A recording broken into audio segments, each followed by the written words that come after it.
Sound. Ready. Camera. Ready. Action. And what type of story they try to tell? Are they honest to their genre? The main lighting we would do would be top down. Yeah. You see that there's a kicker on his back head. Yeah.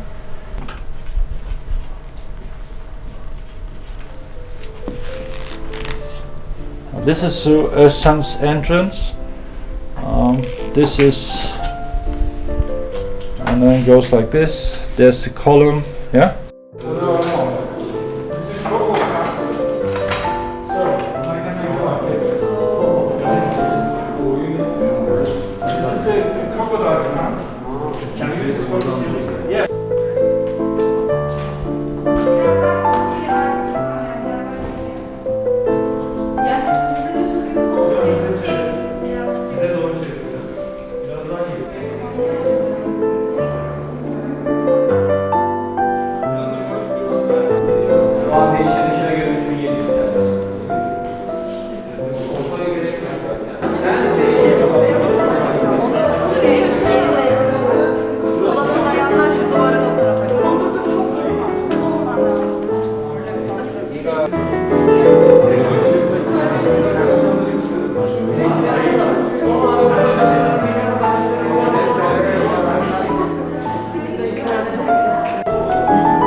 Action.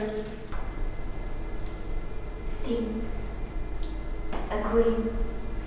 Havana. Studio floor. Cut. Bravo.